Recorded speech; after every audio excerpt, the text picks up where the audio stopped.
All right, let me start recording this. Hey everybody, what's up? It's Professor Broman. We're back for episode 64, which is this very special number because of the Nintendo 64. To my heart, I'm a moron.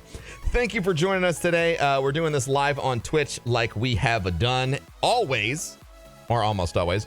I hope that you're having fantastic days. Finally getting back into the swing of things. I forgot how like rapid fire these podcast episodes were. I was like, wait a minute, it's Thursday. I have to record this. So yeah, I'm really excited. If you're new to the podcast, this is a podcast about streaming and everything attached to it traditionally. So if you ever got any questions about live streaming on Twitch, Instagram, Mixer, anywhere, you want to learn more or how to do it better, or, you know, I mean, maybe you just want to shoot the shit. I am always available during the podcast. We do it live at twitch.tv/Professor Broman, so you can follow me there and you can find out when it's happening. But for now, let's get into the questions. This was the first guy in. This is Danny DeVito, who I don't think is the real Danny DeVito, but he could be. He maybe could be the real Danny DeVito, but he's not. So let's try again. Danny got a little scared. He ran away. Maybe we'll get Danny back. Danny should definitely check his microphone to make sure it's unmuted. Sorry about that, bro, man. Hey, it's all good, dude. Accidentally clicked out of the Discord. It fucking happens, man. Sometimes, bro. Yeah. Yeah. All right. What can I do for you, man? I'm a little nervous, so I'm just trying to calm down here. Calm down, dude. It's all good. We're just going to have fun, and we're just going to talk, and it's going to be so great, and we're going to be best friends. All right. Well, I have two questions, and they're not specifically about streaming, but like, I guess they kind of apply. It's Ask Broman, so you can ask me anything, and if it's weird, I'll just tell you to shut up. I've only ever had to do that one time, though, so I'm not too worried about it. Well, my first question was, how'd you know that streaming is what you wanted to do, and like that this is what you love, and then you took that step forward? Because like for me, trying to like figure out what I want to do with my life is hard and scary to find, like, to take that initial step forward and like go for it. Sure. I didn't know when I started, and I think that's the key, right? Like for a lot of people, you fall in love with something you don't expect to, like whether it's sports or movies or whatever you're passionate about. It usually comes from like a first experience that is unexpected. When it comes to things that end up being careers, though, folks tend to get worried, like you are right now. How do I know it's the right thing? And the answer is you won't until you try. I like to call it decision paralysis. Like when you've got a lot of shit going on and you can do anything, it makes you not do anything at all. So my biggest piece of advice, like I started streaming because I thought it looked cool. Did I know it was going to end up being my career? Fuck no. But I wanted to take the chance to be a part of a community on Twitch because I just loved everything about Twitch. I loved my first encounters on Twitch were all like with the charity space, and I saw all the good that people were doing around Twitch, and I thought, I want to be part of that no matter how it ends up. So I started streaming specifically to get involved with that. But I think that lesson applies anywhere, whether you want to be a doctor, like it might be a good idea to get a part-time job at a hospital to see if that's an environment that you even want to be around. You know what I'm saying? Yeah. So I think the first step for you and for anyone who's listening about anything is to just try stuff. Like you can spend a year, 2 years of your life trying something, and if it ends up sucking shit, then whatever, no love lost. You still have the rest of your life to try and find the right thing. Before streaming, I held a new job almost every single year of my adult life. Wow. Yeah, I mean, like I worked at Starbucks. I did in-home care for adults with disabilities. I worked at Chick-fil-A. I did landscaping. A couple different landscaping jobs. The psych stuff took me around, so I did psych. I was a high school teacher, middle school teacher at one point. I tried everything, and none of it really connected with me. It was all just stuff that I did because it's where I was, and I obviously needed to, keep working to stay alive. Mm-hmm. So I did what I could to make sure I had my bills paid, and then after that, I would sort of relentlessly experiment with the rest of my life to find the things I was passionate about, and eventually streaming happened. Yeah. Did you ever like regret any of those, and like, or did you always think of it like this is a step forward into finding like what I want to do? So at the moment, there were moments in time where I absolutely had a lot of regret because I felt like I fucked it up or I made the wrong choice. Now I don't really have any, like, because I wouldn't be where I am right now if I wouldn't have had all those experiences. Yeah. But I can't say now that I regret any of that stuff. The only things I really regretted in those situations were the jobs that I took or the things that I did because I felt like this is what I have to do to please the people around me. That's kind of the only thing that I really regret from my past. But I mean, now, I don't regret any of it. Yeah. I mean, like, for me, it's just like I'm a junior in high school, so I'm like looking into college, and like there's just so much unknown about it, and like that's what's just scary. But I just guess I just gotta like keep on trying until I find. So you say college or high school? I'm a junior in high school. High school, okay, and you're looking towards college. Yeah, things like that. I mean, my first question, and I'm sure your parents will love this, is like, are you 100% sure that going straight to college like is exactly what you want to do? I mean, like, do you want to be a lawyer or a doctor or an engineer or any of those things? Like my main areas of focus that like I've kind of got it down to are like something with programming, because I have tried that. I have a lot of experience with that, and that's something I avidly like to do. You're a big fan of that, okay? I'm just not sure like if that's the only thing, like, because there's so much I haven't tried that I guess I just got to kind of go for it. And like another thing would be audio engineering, which I don't have a lot of exposure to, but I've always wanted to try it. I'm like, I mean, if I take this path, I don't know, is it going to work out? Is it better than the other paths? Like, yeah, that's the hard part, right? That's where the paralysis starts. It's like, I have to make sure I don't fuck up, which is an absurd expectation. Everybody fucks up. You should try and fuck up as hard as you can, like as many times as you can, like take big risks, you have the rest. If you're like, like I'm assuming you're not even 18 yet. So you have like a lot of time left in your life. I mean, with audio engineering and even with coding, like there's so many free resources out there. Like, especially if you want to get a job coding, like you can go to college, and that definitely works if you want to go, be a code monkey in a cubicle somewhere and stuff. Make sure you work on projects and things like that. But just as viable is coding things on your own and like building your own resume of like, hey, these are the things that I've done. Like, these are the games that I've made or programs or apps that I've helped build.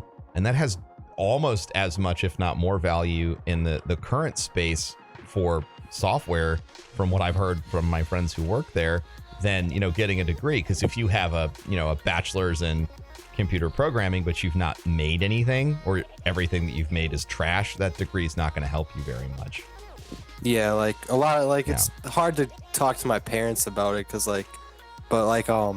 I've realized like with some of these fields like that college isn't necessary. Like you can take a 13-month boot camp and just get a lot of projects under your belt, but like it's kind of hard for them to understand that, because they're like from the generation where like you got to go to college. You have to go to college. You have to get that degree because it matters a lot. Yeah. My parents were very much like that at first.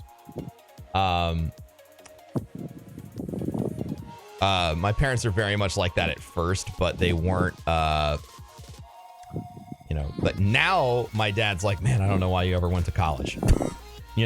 And for when my brother decided that he didn't want to complete college, it wasn't like a massive fight for them, because they sort of saw how college did nothing for me.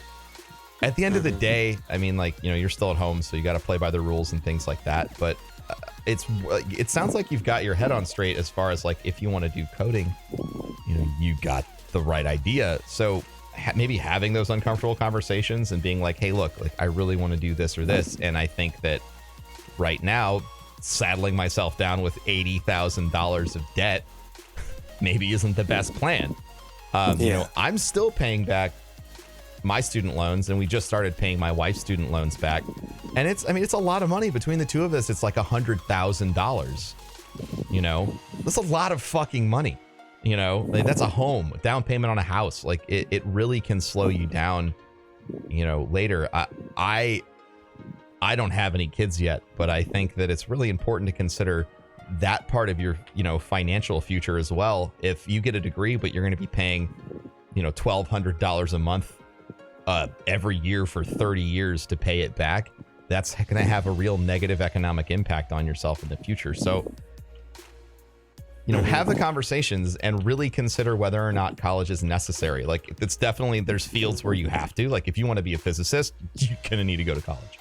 But if you want to do game design, you know, software design, if you want to take on a trade, there's so many ways to sort of educate yourself for free and prove your chops and get a job that way through experience, instead of just having a piece of paper that says, hi, I'm smart. Yeah, like, I mean, with everything I've looked into it and like talking to my neighbors who like all their kids graduated as software engineers, and they're like, the degree's great, but it's more about the portfolio you build. Like, yeah. And the thing definitely is, if you can get your foot in the door, and this is the other thing I was going to say, if you can get your foot in the door for these places and work for 2 years, most of them will pay for your college. So if college is a huge part of the equation, the smarter play is get in somewhere, get the education, get the practical experience, and then get your education paid for. You know, so then you can have both. And that's, I mean, I feel like any parent should be amenable to the conversation. It's like, hey, I'm going to take a boot camp, I'm going to get a job, and then I'm going to go to college when the job pays for my college for free. You know, my dad got he has a whole bunch of certifications in IT that would have cost him, you know, $10, $20, $30,000 to get, but he got them for free because his work needed somebody, and he was like, I'll take the class. And so he's gotten all this free education, and I mean, he's in his 60s, you know. It's just a smart move. So it sounds like you kind of do know what you want to do, but maybe you don't know how to have the conversation.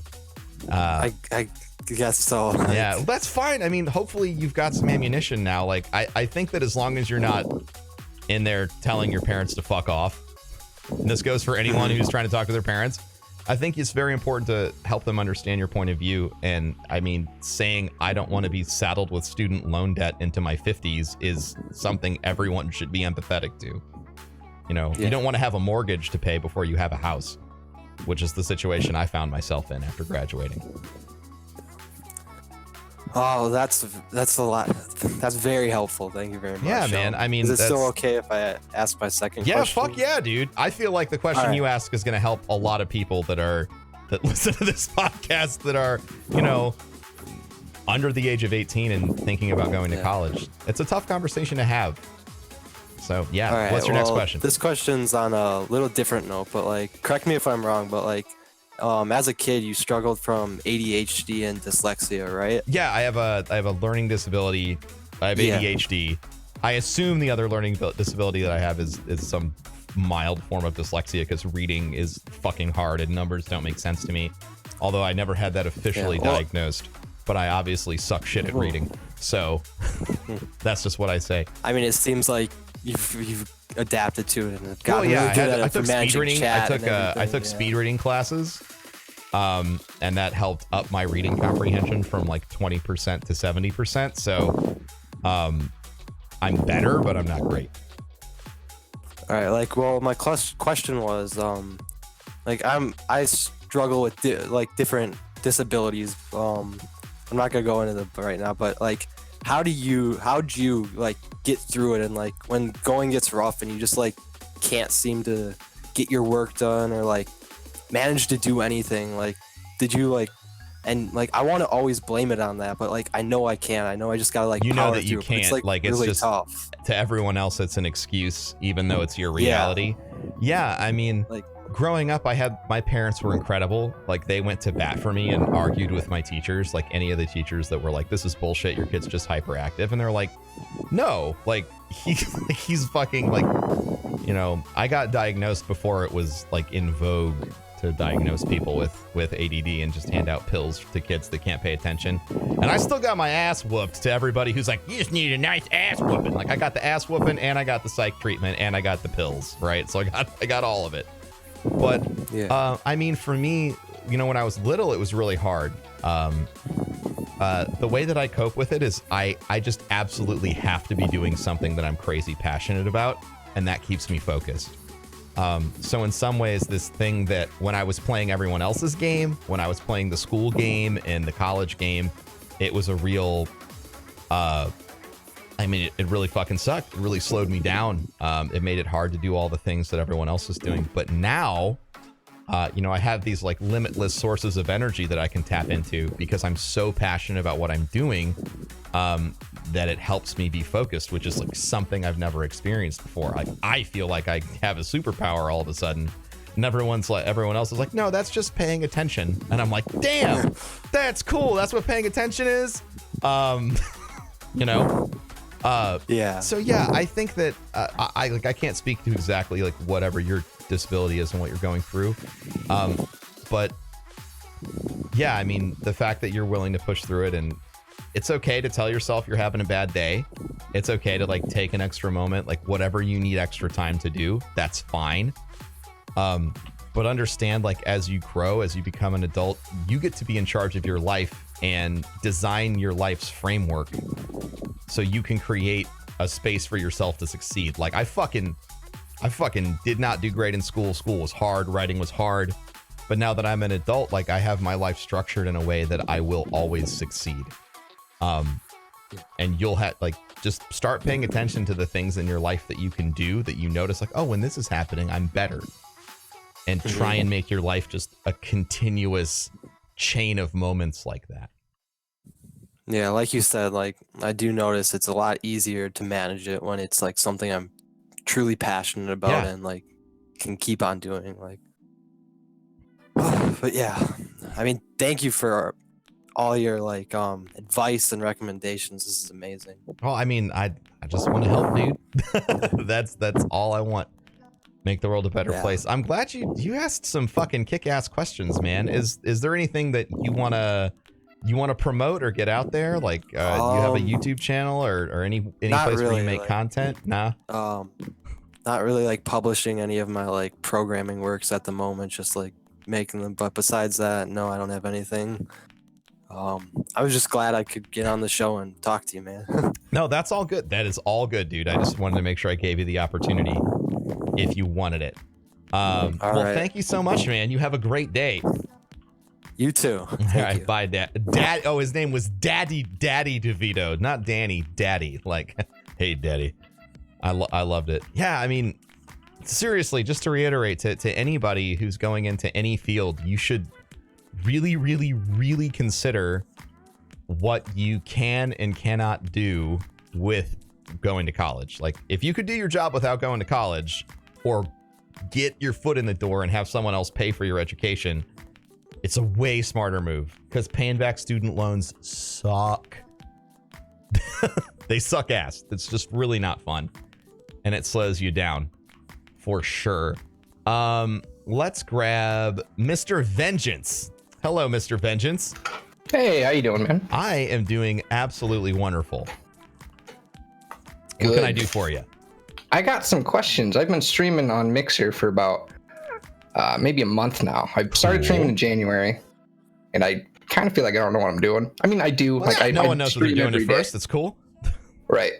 One of my biggest questions is, what do you do when you don't really feel like playing a game? Like, I obsess over games when I'm playing them, and sometimes it's just like, I don't know what to play. Like, this past week, it's been hard for me. Like, it's always like, really hard. Not really. For me, it's always really hard to know what to play when, like, after I've just had an insane experience like God of War.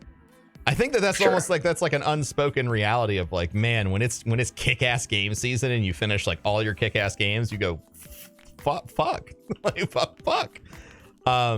So I guess I have kind of two pieces of advice. One, sort of have games that are projects, like we're playing Warframe right now. Like, Warframe's a great example. Like, this is a game that you can sort of pick up and put down as often as you'd like. And it sort of gives you the option to always, play it. MMOs in general are sort of good project games, or I mean, even like back in the day, like games like Minecraft, or like now there's Stardew Valley. Games that don't really have a definitive start or end are kind of great filler content when you just don't know what the hell you want to stream, right? Or also you can just, or like, alternatively, you might try one of these games, fall in love with it, and now you're like, yay, I have like sources of content I can draw on all the time. So that's one. And that's sort of that's a practice that I have developed. And now I'll tell you the thing that I don't do that I probably should, which is make a schedule. Make a schedule and write down like every game that you've ever been interested in. The good ones, the bad ones, the hilarious ones, and just because there are so many games out there, so many more games than we think, and often they slip out of our mind. So you have wonderful folks like Co Carnage who have insanely like articulated schedules, and they're he's always up to date on whatever this game's coming out this time, this game's coming out at this time. Or I'm going to play this, or I'll do a series playthrough of this leading up to this game. Just sort of being aware of the space and making a schedule for yourself helps that I don't know what to play, because when you aren't feeling emotionally drawn towards anything, it's hard. But if you have a schedule, it doesn't matter. You just go to the next thing on the schedule. Okay. I mean, I do have a set schedule. Like I start streaming every day at the same time, and I play a lot of games like that. Like I love Warframe, I love Destiny and stuff like that. But it's just, I don't know. Sometimes I'm just like, I'm sick of. Oh, if you're sick of a game that you're playing, do something drastically different. Like one of the most fun times I've had on my stream was I went back and played through one of my childhood favorites, which was Chrono Trigger and Earthbound. And both of those were really fun experiences when I needed a break. Sure. Okay. So stuff like that works really well. All right, cool. Because those are games always want to go back to. Yeah, something that has nostalgia for you, or just something that's really fun, like a game from Nintendo, like Super Mario Odyssey or like Breath of the Wild.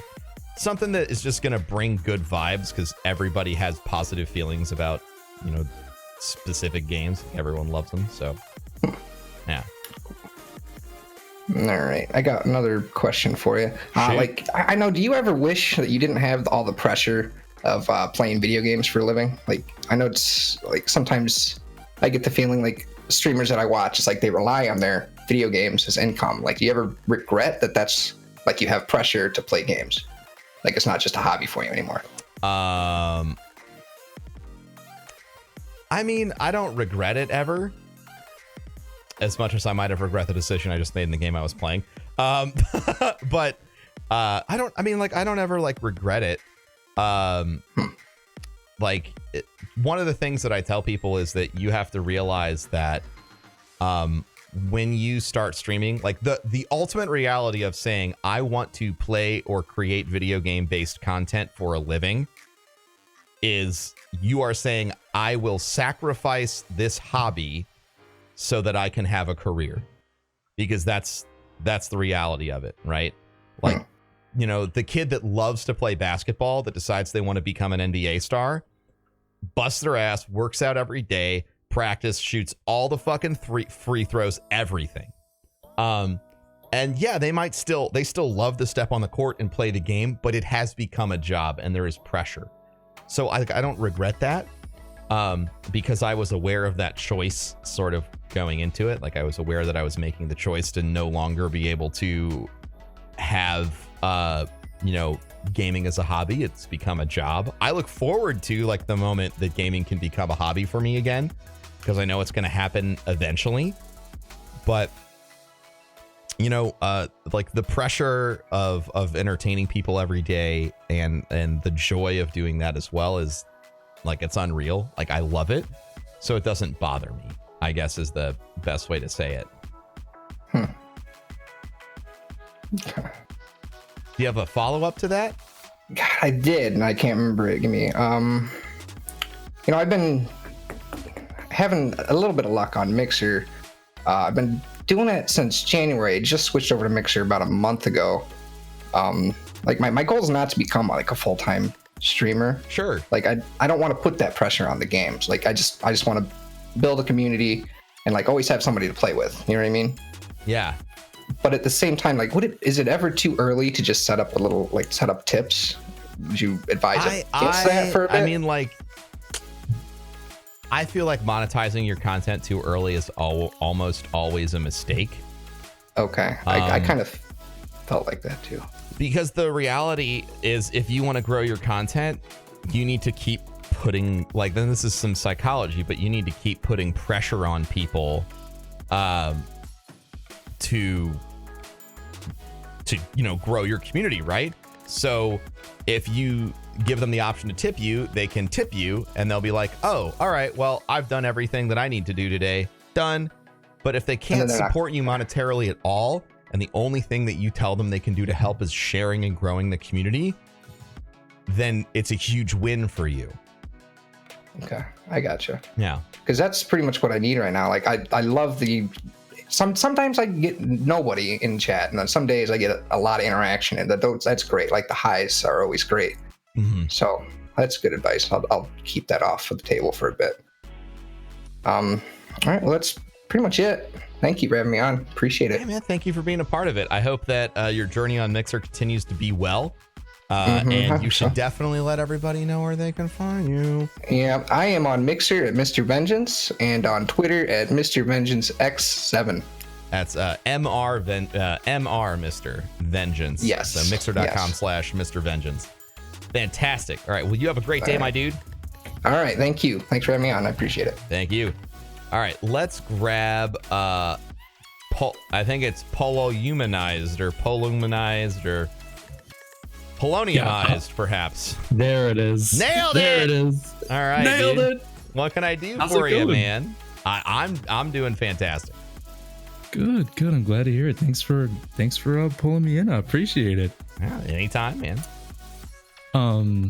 So I've been listening to the podcast a lot ever since I was one of the Ask Broman tweet versions. Yeah. I was like, I feel like we've spoken before. Yeah, but it was that way. Cool. Yeah. And so I recently, well, not recently, I guess in the past, at the end of January, I made the switch to Facebook. I had actually I started watching Tim a lot at the end of August, beginning of September last year. Yeah, Tim Darkness 429 on Facebook. Okay. Yeah. Great guy. And he started interacting with you more. You guys are playing Fortnite together, and I just want to say thank you for being the way you are, because I've known about you and watched your streams since Destiny 1, just every now and then when I could. And I always felt, I feel like the word is intimidated, but I feel like that's too intense. That because you see the big streamers that people can't necessarily reach all the time. Yeah. And so since listening to your podcast and how open and interactive you are, and you respond to just one-off tweets every now and then, and it's just, I just wanted to start off saying thank you for being a fantastic human being just in general. Oh, thank you, man. I tried. But I do have a question, I promise. So since switching over to Facebook, I've noticed that a lot of streams that I've had have been people's first interactions with video game streams. Yes. And it's incredible to see that again, because I remember when Twitch started back in college and watching it kind of evolve into what it is, and people were just like, oh, what is streaming? And then it's like done a total 360 again. Yeah. And so the other thing I noticed is that the retention rate is much lower than it is on Twitch. Yeah.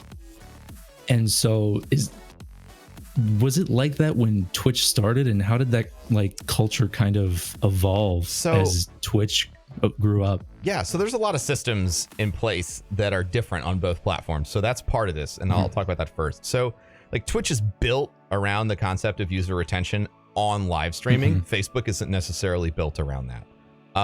Right. I know with Facebook.gg and a lot of the efforts that they're making, it's becoming more obvious that, or they're sort of trying to develop a feature on Facebook inside of Facebook.gg that's similar to what Twitch has. So Facebook's churn's a lot higher because that's kind of that's just the nature of that platform, right? Like people are constantly, scrolling through stuff. And because live streaming isn't really mega popular there and people don't even know about video game live streams, and someone could be put into your stream after watching a cat video, you obviously have a lot of education to do for yourself. But what you win by doing that is that you get to be, one of the people who are on the forefront of this growing community. So, first on Twitch, no, I didn't. I mean, like the user retention, like I said, it was sort of built from the ground up for that. So, and then the other issue is like culturally, Twitch was designed around video games, so I didn't have a lot to do. Like, oh yeah, people stream video games, right? Probably as much as you have to put up with, but it was part of the conversation a lot. Wait, what the fuck? Like this, you just hang out here all day and stream video games? I don't get it. I don't get it. And I guess like there was a lot of that, like my first time. year, right? So, I mean, my advice to explaining at least that part of everything to anyone who's watching you is to simply explain, like, people stream video games, and it's a lot like watching your favorite cooking show or watching your favorite, sports team play, or, watching your favorite sci-fi drama, like whatever it is that they enjoy. Right. People passively consume content all the time. The issue that folks seem to have is this concept of like, well, video games aren't for that. But the reality is, yes, they are. They're 100% for that. Just like, exactly. Traditional sports or anything else, watching a play, right? Why would you watch a play if you're not like, you could just act in it, like that's the case. So for me, like, I like to try and bring it back to touch points in people's lives so that they can sort of understand the joy of consuming content. Sure. Yeah, that's definitely what I try to do. I try and draw those parallels, and some people are just they've already made up their minds before I even answer. And other people are really open to it, like, oh, wow, this is really cool. And other people are shocked that I respond to comments. They're like, oh, you talk. It's like, why wouldn't I? And so it's weird seeing that like ground level stuff, because I wasn't around. I wasn't streaming when Twitch started. So to see that firsthand is a really eye-opening experience. Yeah. I mean, definitely. Yeah. And don't ever feel like you have to change someone's mind, right? Because you don't. Oh, yeah. None of us should ever try. I mean, like, you can argue your point to the best of your ability. Beyond that, like, that's it. Like, that's all you have, is making sure that you state your point to the best of your ability. And if someone agrees or disagrees, that's it. I mean, that's all the conversation that you can have. Yeah, exactly. I do have one more question, and this one's a little bit more personal, so feel free to tell me no. We shall see. So you have Crohn's. Yeah, I have Crohn's disease. Yeah. I have the cousin of Crohn's. I have UC. I have ulcerative colitis. Oh, rough. Okay. And so you still got all your parts in there so far? Oh yeah. All right. Awesome. You're winning. I'm hopped up on. Oh my God. Yeah. This last was right before I got married. Oof. Maybe a couple months, where I switched over to a drug called Remicade, and it's just changed my life. Everything like for you. That's I'm great. a normal human being again. But this kind of coincided a little bit after I started streaming, maybe about like 5 months afterwards. And this was when I started on Twitch. Has there ever been a time where you maybe felt like you weren't able to do the best job streaming because of it? Oh yeah, 100%. Yeah, when I'm in relatively excruciating pain. Oh yeah, for sure. Yeah, like but that's giving yourself margin and like grace for yourself, right? Like that's saying, I'm gonna show up and do my best today, and that might not be my penultimate 120 million% effort, but like the fact that I'm here and I'm doing this and I'm not giving up on myself just because I'm in pain is, I think that's a huge win. that, you know, maybe a lot of folks don't give themselves that win. They don't allow themselves to have that. I think as long as you're putting your best effort out there and you're really, really trying, then that's all you can do is all you can do. And yeah, I mean, it sucks. Like, there's definitely times where I felt limited by it, and I was like, man, like everyone else is streaming like 18 hours right now, and I really wish I could, but I'm broken right now. And that's fine. Like, I mean, that's the life I have to live, and it's part of who I am, and there's not much I can do to change it. So just be patient, you know, be patient and understanding with yourself, and don't get too down. Definitely don't do what I used to do, which would be like, well, you know what? I'll just fucking ignore it, and I'm just going to go hard, dude. and blah, blah, blah, and end up, you know, damaging yourself more. Every 30 minutes, you got to pause the stream. Like, I'm going to be right back. Yeah, I'm going to be right back. I'll take a shit. I mean, like, I mean, there are definitely people who have been there, like, during those moments when it's like, oh, yeah, like, okay. Like, I've spent, like, half a stream in the bathroom before when it snuck up on me. Yeah, it's fun. Oh, yeah. It's I know exactly what you mean. Initially I got pretty I go as far to say I was pretty depressed initially, not necessarily just because I couldn't stream, I'd wake up some days and just like, wow, this just sucks. Yeah, this just sucks. And then 100%. I would look up other stories about like 6-year-olds who got diagnosed with it and their parents are just struggling to figure out what's going on. I'm like, wow, I need to be thankful for what I have, even though it sucks. I need to be thankful for it. Yeah. And just so when you mentioned it during one of your other Ask Bromans, that was just like, holy crap, everybody's like got something going on. Yeah, man, you never know what's going on behind the scenes. Yeah. But yeah, so those were just the 2 questions I wanted to ask, and I just wanted to say thank you for the podcast. I honestly listen to this every morning, and when I'm not listening to a new one, I'm listening to one of the older ones and catching up. Oh, that's awesome, dude. Thank you. Yeah, this whole wacky podcast experiment's turned out pretty well. Like, hearing stories like that makes me incredibly happy that we're doing it. Yeah, I almost didn't. I almost didn't start one, and then I did, and now it's great. I'll make sure to say thank you to Gary V too. You should definitely say thank you to Gary V, because this wouldn't have happened if it wasn't for you know, his advice to other people, which I took for myself. All right, man. Do you want to let folks know where they can find you on Facebook?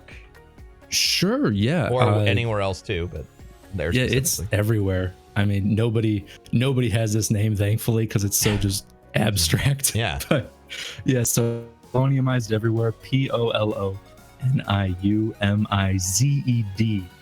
If that's too hard to say, you could just call me Polo too. But yeah, Twitter. It's my Twitch name, Facebook, YouTube, Instagram. Yeah, all that. Awesome, dude. Well, thank you so much for being on, and best of luck. Thanks, I appreciate it. You do the same. All right, bye. All right, let's get I believe this is Ryuko. Yep. I said it right. All right. How are you? Yeah. I'm doing pretty well for myself. Actually, I was watching a stream, and I actually heard that you said that you had ADHD, right? ADHD, that's correct. Yeah. I do too. Awesome. And fun I'm stuff. Actually, we're buds. Yeah, we're buds. I'm actually a very young streamer. Do you have any tips on how to stream with a low-end PC? Oh, that's actually a good one. So there's a couple pieces of advice. How low end are we talking? A very low end, I'd say a 2.1 gigahertz processor. Okay. Do you know what the processor series is? Pentium. Pentium. Okay. Oof. So in your case, I'd recommend trying to offload as much of the work from your processor as possible. I'm a consultant for a company called Bebo that makes a really nice streaming software that does some of the encoding in a software cloud. So I would recommend checking that out. That might be your best option. Other than that, some basic best practices, like don't stream in 60 FPS, stream in 30. Don't try and stream in HD. Like, there's a lot of things that you can do to make things easier on your processor. Like, lowering the overall resolution. Less frames means less total things to encode.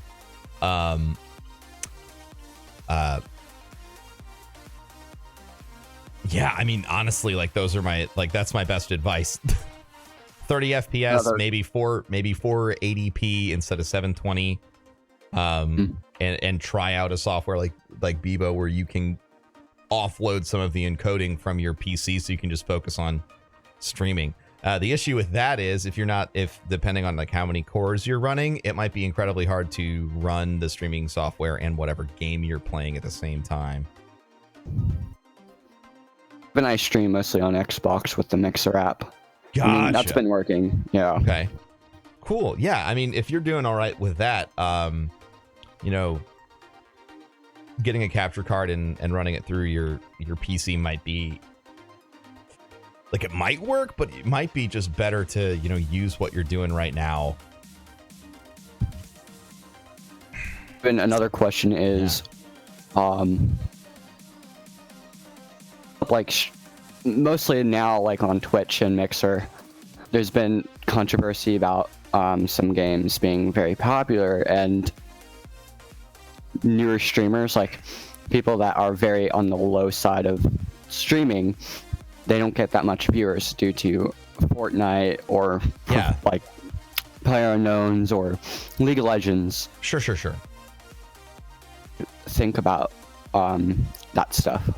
I think that there are always going to be juggernauts in every space. When I started streaming on Twitch, if you weren't streaming League of Legends or Dota, everyone was asking you why the fuck you were streaming. Why the fuck are you streaming? It's not Dota.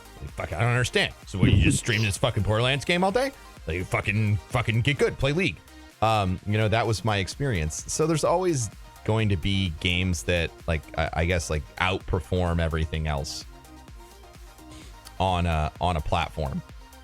What I think, so that's really frustrating if that's a game that you really want to stream and you're trying to do that and grow your channel. It's probably not going to work out the best unless you're just mind-bogglingly good. So the best way I would juggle that if you were a newer broadcaster is put some of your time into that, but put most of your time into things that are going to help you grow. So like making a Discord channel, making your Twitch streaming Twitter or your Mixer Twitter, kind of like making a community first. Yeah, networking, and then streaming games that aren't the most popular things in the universe right now, like Destiny 1. Destiny 1, or like playing single player games. Like you could play through God of War right now. People still want to watch that. Stardew Valley right now. That's something people are really interested in.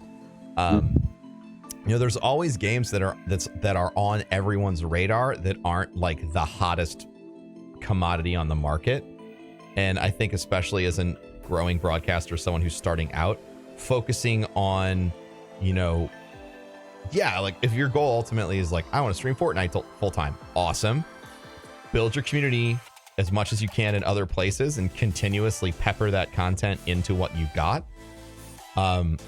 But if you just try and stream only that game or only that content, not only is that going to make you vulnerable long term to like swings in popularity of that game, because Fortnite could release an update and just screw the pooch, right? And just ruin everything that they've built. It's happened before with other games. So by streaming just one game, it makes you really vulnerable to swings in that game's popularity. So streaming a variety of stuff's just a good move over time. If that. For the info.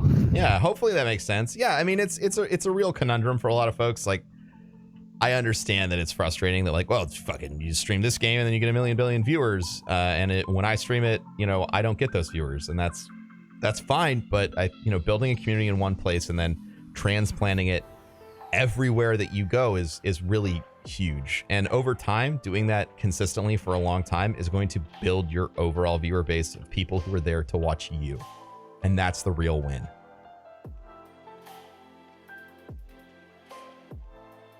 You've been asking people for like their Facebook and Twitter. I actually have a Mixer. Yeah, that's great, dude. I mean, if you have anything you want to shout out, you let me know. You do it right now, dude. The floor belongs to you. Xer is Rezabowski. My Twitch is Veridot, and my Twitter, I don't have it right now, but I will type it in chat. Gotcha. But yeah, type all those things in chat for folks. I think that everyone would appreciate that. All right, man. You have a good day. you too. All right. Okay, what time is it? We have time for probably one more, maybe two if we hurry.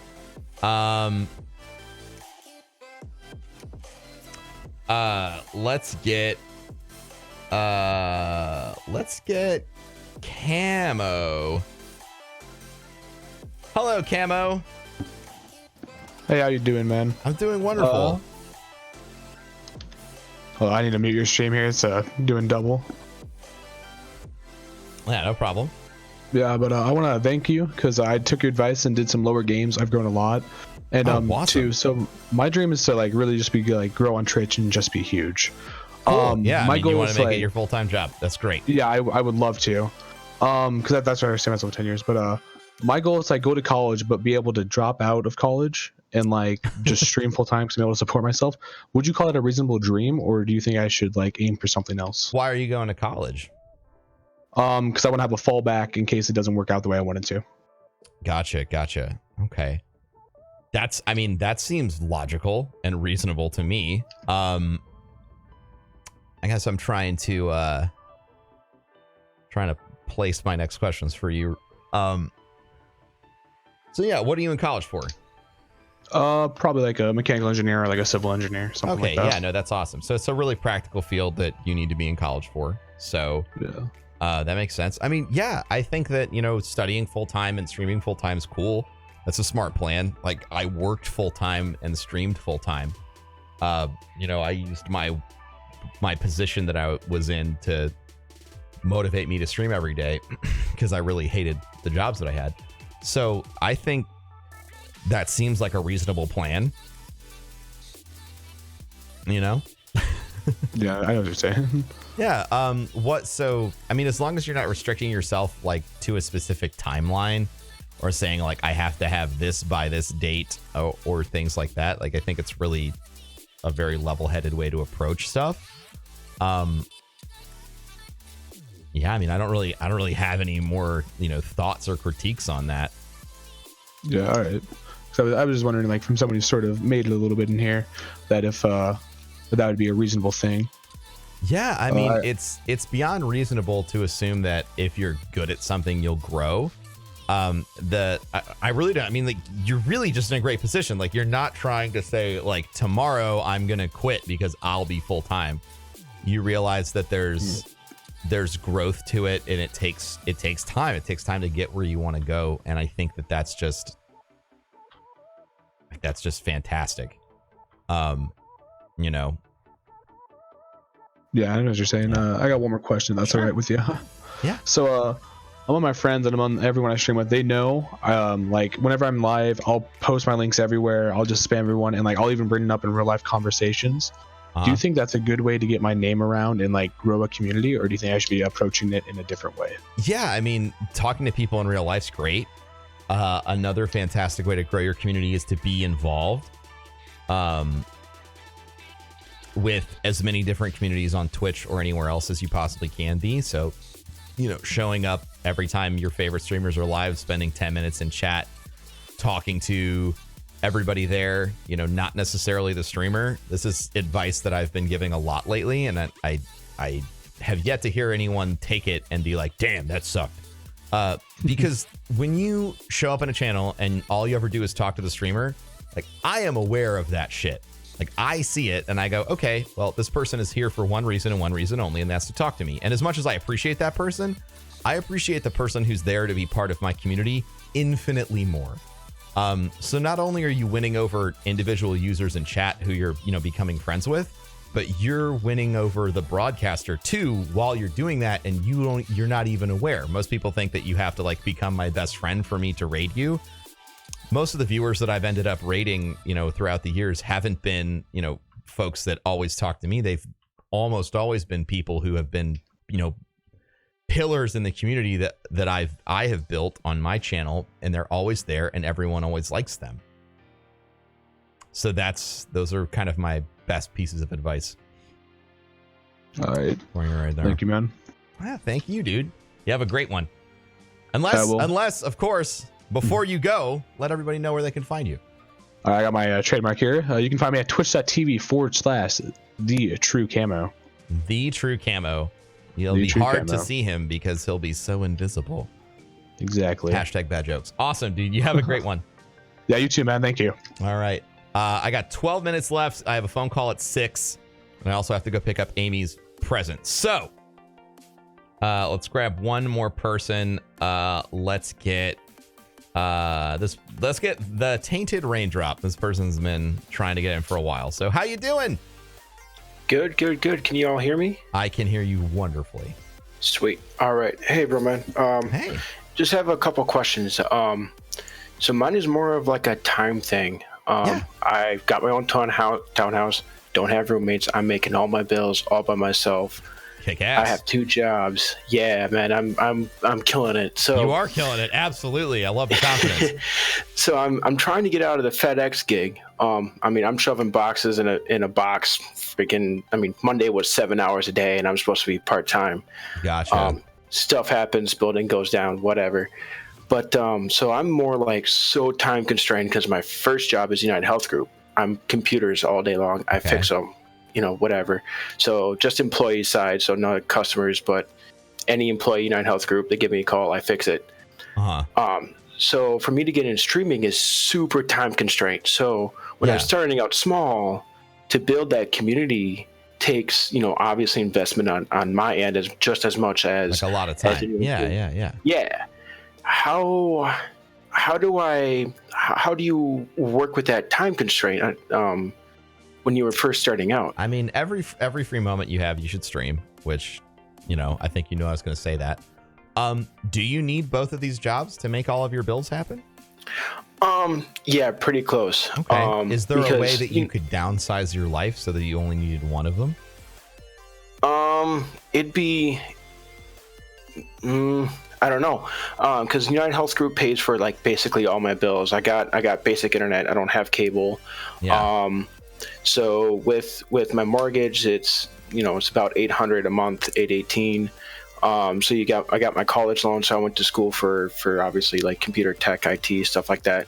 So I got those bills going on, and then FedEx is just like fun money, right?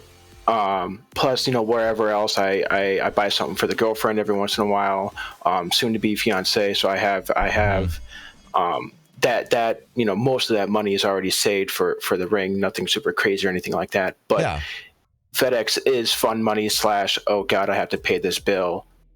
Thank God I have FedEx right now. Okay. So it is very tough for me to build that community when I can stream, say, every other weekend.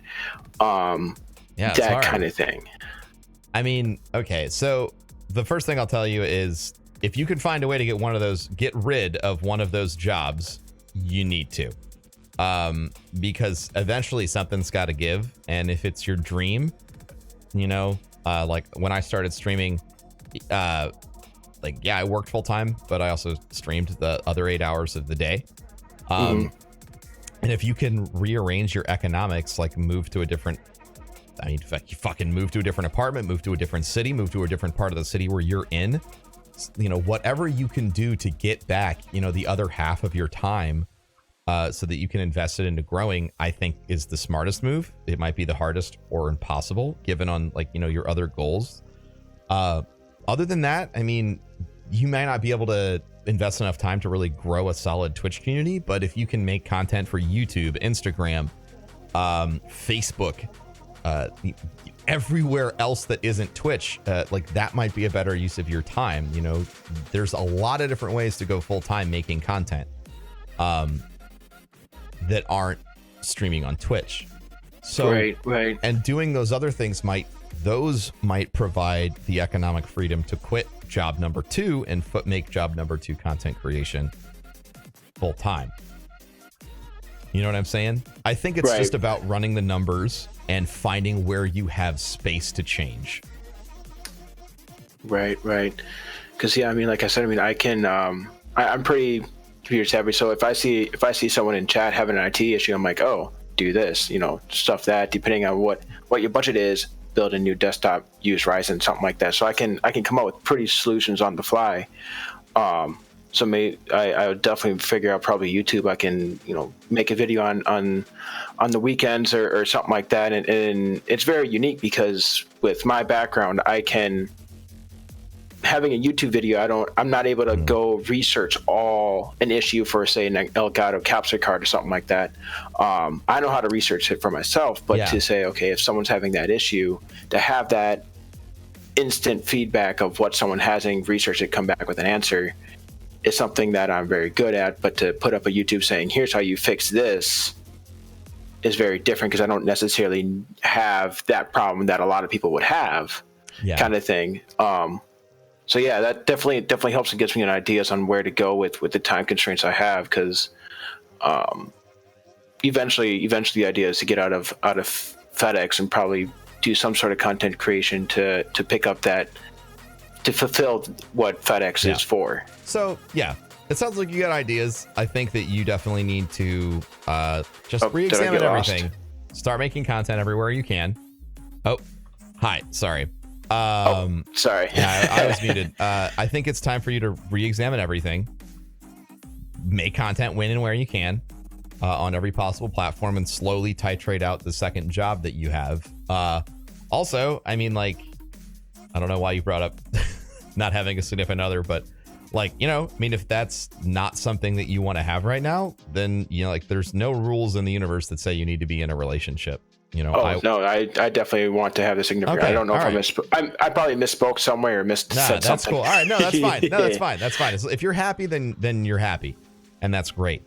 But even with that, sitting down and having a really long conversation about like, hey, like, this is something I really, really want to do, and if I want to do it, then like maybe we have to live our lives a little bit differently than we have been for the past, 2 years, 3 years, whatever. It's in the hope that obviously things would change and we get to live an even better life in the future.